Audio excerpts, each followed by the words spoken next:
peut-être, entre autres, les conséquences qui pourraient être liées à un tel résultat et peut-être une décision, pourquoi pas à long terme aussi, cette décision qui a été prise par les autorités camerounaises.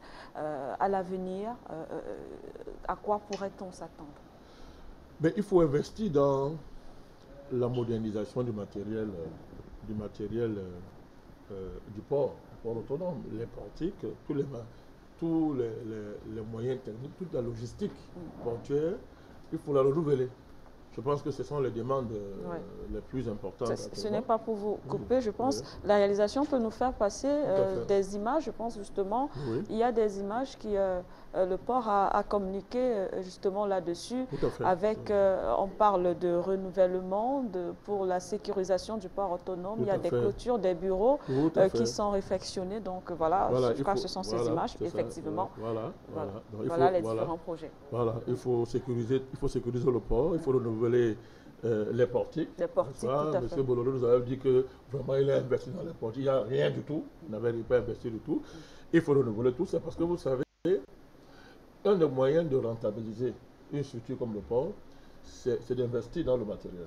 Parce que plus le matériel est innovant, plus ça rentabilise de l'argent. Vous voyez, donc, plus la technologie est de pointe, plus l'argent rentre. Ça facilite, n'est-ce pas, ça baisse les coûts, ça baisse les coûts, et, n'est-ce pas, ça densifie, n'est-ce pas, les clients sont plus nombreux, n'est-ce pas, et on gagne de l'argent.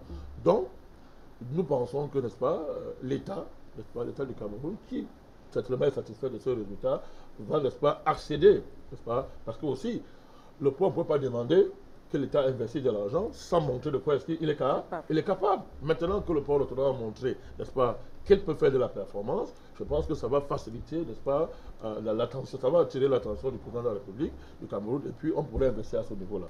Mais l'avenir, c'est-à-dire, il faut que le port investisse, l'État du Cameroun, dans ce que j'appelle la maîtrise des métiers du port.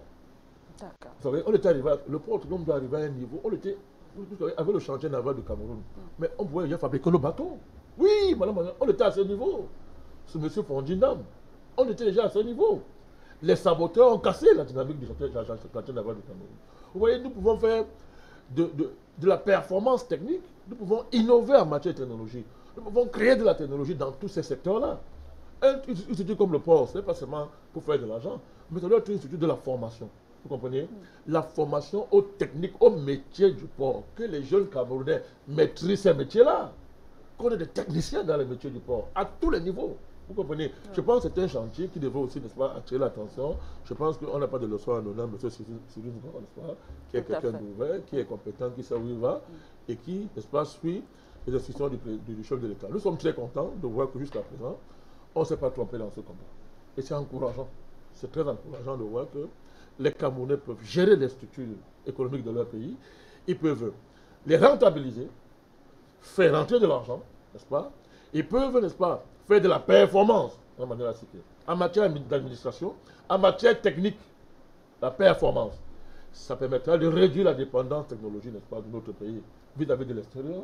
Vous savez, l'importation des intrants, ça coûte très cher. C'est très cher. Donc, si vous développez de la technologie, les capacités technologiques à l'intérieur, vous réduisez, n'est-ce pas, votre dépendance. Vous gagnez de l'argent, vous devenez performant. Vous pouvez vous lancer maintenant, n'est-ce pas, dans la conquête du marché mondial. Pas aller aussi vite, n'est-ce pas, comme nos amis du ministère là-bas au Cameroun, qui nous parlent de transformation structurelle. C'est bien, mais en oubliant qu'il y a des bases. Il y a des bases. Vous pouvez pas faire, il y a des bases qu'il faut. Vous devez avoir une population, une main-d'œuvre bien formée. Vous devez avoir des structures scolaires et universitaires à la pointe. Vous comprenez? À la pointe. Donc il y a tout ça qui entre en jeu. Il y a tout un ensemble de choses qui entrent en jeu pour dire comment on fait de la transformation structurelle. Sauf si c'est un gadget, c'est un gros mot pour masquer la continuité coloniale. Mais je ne voudrais pas être pessimiste. Je crois qu'il y a des économistes compétents là-bas dans l'administration centrale de notre pays et qu'ils savent ce qu'ils font. Nous, on donne simplement les idées, on attire l'attention, comme on l'a fait avec le franc CFA, avec beaucoup d'autres choses. Au départ, on nous a pris pour des brailleurs et après, n'est-ce pas, les gens ont été rattrapés par les vérités, par les vérités historiques. Mais la dynamique qui est lancée au Cameroun, qui est le patriotisme économique. D'ailleurs, vous savez, aujourd'hui, au Cameroun, c'est à la mode. Hein. Le Premier ministre, tout le monde maintenant parle. consommer local. Ouais. Hein, mais du Cameroun. On est en train de... Le Covid a amené, n'est-ce pas, notre État à redécouvrir l'importance et l'urgence et le caractère vital de consommer made in Cameroun. Mais pour qu'il y ait un vrai made in Cameroun, mais pas seulement consommer comme ça en l'air, il faut qu'il y ait une transformation, n'est-ce pas, des structures, qu'on accompagne des structures, les Camerounais qui produisent Cameroun, n'est-ce pas, qu'on les accompagne, n'est-ce pas, au niveau du financement, au niveau de l'acquisition des compétences et des capacités, et qu'on ouvre des marchés à l'intérieur, qu'on les garantisse des marchés à l'intérieur. Donc, limitation des importations, vous voyez ça, limitation des importations, n'est-ce pas, accompagnement de ces gens-là. Or, souvent, les structures de leurs importations sont un peu mafieuses parce que souvent, ce sont des chasses gardées. Vous avez des barons, des gens qui font des choses compliquées parce qu'en important, ils gagnent de l'argent. C'est très facile d'importer, de faire les prélèvements dessus, tous les consorts, mais ça grève le déficit budgétaire. Vous comprenez? Ouais. Maintenant, quand nous avons découvert l'importance du made in Cameroun, c'est une très bonne chose. Oui, donc, on est dans une configuration où nos autorités ont compris la nécessité de produits locaux au niveau alimentaire, au niveau des intrants, de produits locaux, et les Camerounais ont montré qu'ils sont inventifs. Deuxièmement, le président est très engagé dans la dynamique de patriotisme économique, c'est-à-dire la maîtrise des secteurs stratégiques de notre économie. Bon, si tout ça est mis ensemble de manière convergente, intelligemment, bon, peut-être le mot transformation structurelle aura un vrai sens. C'est ce que nous souhaitons. Peut-être pour un dernier mot pour aller en phase avec notre thématique, est-ce qu'on peut dire aujourd'hui que la page Bolloré est fermée au Cameroun?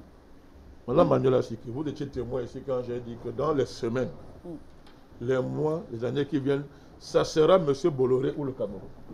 On ne s'amuse pas, ce n'était pas un jeu. On ne peut pas accepter que quelqu'un comme M. Bolloré, mais contrôle notre économie. On va où?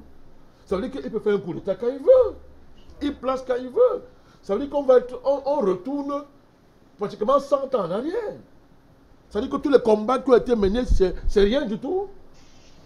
Moi, je dis que c'est un enjeu, c'est l'indépendance nationale, c'est la consolidation de l'indépendance, la vraie indépendance. On a une indépendance politique que De Gaulle a transformée en indépendance administrative. Il faut donner un contenu à cela. C'est pour ça que nous menons les bagarres pour reconquérir l'indépendance économique. Et Bolloré, on n'a pas un problème avec l'homme Bolloré. Hein. Bien sûr. On s'en fout de l'individu. Mais c'est sa démarche, vous comprenez? C'est sa stratégie d'affaires qui nous amène aujourd'hui à dire que c'est lui le Cameroun. Et quand nous parlons de M. Bolloré, nous parlons de tous ses complices qui l'accompagnent dans les structures de l'État. Les choses doivent être claires, ce n'est pas négociable. Je pense, moi j'assume, c'est moi qui le dis. Et tous ceux avec qui on a mené ce combat ici, tous les panélistes qui ont mené ce combat ici, Afrique Média, vous les journalistes, le PDG et tous les patriotes camerounais, ce n'est pas un jeu pour nous. Vous comprenez? L'enjeu est clair. Madame Manuela, nous l'avons dit. Il est parti du port de Douala. Il est en train de partir du port du Kribi. Oui, la dynamique est engagée. Hein? La dynamique est engagée au port du Kribi. Il faudra qu'il parte de Cambrai. Parce que là, il a pillé partout. Il faudra qu'il parte de Cambrai. Il faudra qu'il parte là-bas à Pédia. Et il a les plantations là-bas. Toujours géré de manière mafieuse. Vous comprenez? Voilà, maintenant, c'est que si M. Bolloré change sa façon de gérer les choses, s'il reconsidère son rapport au Cameroun, ben on n'a pas de problème avec l'individu. Hein? Ah oui, moi qui vous parle là, je vais changer les petits. Je n'ai pas un problème avec l'individu. Mais c'est sa conception du Cameroun. C'est la manière dont il conçoit les affaires au Cameroun qui est inacceptable pour nous. Ce n'est pas l'individu qui nous intéresse. L'individu ne nous intéresse pas de toutes les façons. Ça doit être clair. Ouais. Donc, parce qu'aujourd'hui, il est un obstacle à l'émancipation économique de notre pays. Nous l'avons dit, et moi j'assume ça, je continue à mener ce combat. D'ailleurs, vous n'êtes pas surpris de voir que ça n'intéresse pas certains opposants. Les dossiers pareils n'intéressent pas certains opposants au Cameroun. Ça ne les intéresse pas. Ils ne parleront jamais de ça, ils ferment les yeux. Parce qu'ils sont dans les réseaux de M. Bolloré. Parce qu'ils pensent qu'il va les aider à prendre le pouvoir. Tous ces gens qui veulent remplacer le président Biya et qui passent le temps à flatter la France ne parlent jamais des vrais problèmes comme ça. Matin, midi, soir, ils vont vous réciter les bêtises que tout le monde connaît déjà. Que non, il n'y a pas l'eau au Cameroun, il n'y a pas la route, il n'y a pas ceci, les oiseaux ne volent pas, et des choses comme ça. Mais les vrais débats, vous ne les verrez pas parler de ça. Ça, c'est du concret. On avance là, Madame Manuela Siki. On est en train d'avancer. Quand on voit ce qui se passe avec Eneo, c'est la bataille que nous avons menée dans les années 2000. Hein. Bien sûr. 2000, hein.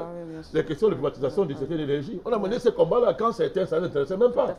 Aujourd'hui, on voit les fruits. Vous comprenez? La dynamique avec les barrages structurants qui ont mis en place, qui commencent à renforcer les capacités, l'offre énergétique. Toutes ces batailles qui ont été menées. La manière dont le président est en train de structurer le secteur de l'énergie, la manière dont, même si Néo continue à déranger, mais on va régler le problème de Néo. On va régler, rassurez-vous, on va régler ça.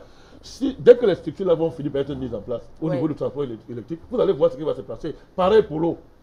Et maintenant, si maintenant, n'est-ce pas, on met de l'ordre dans le portefeuille de l'État en matière d'entreprise de public, des choses comme la Camelco, tous ces gouffres là, on remet de l'ordre à l'intérieur, on est bien parti pour reprendre notre économie en main. Eh bien voilà, merci.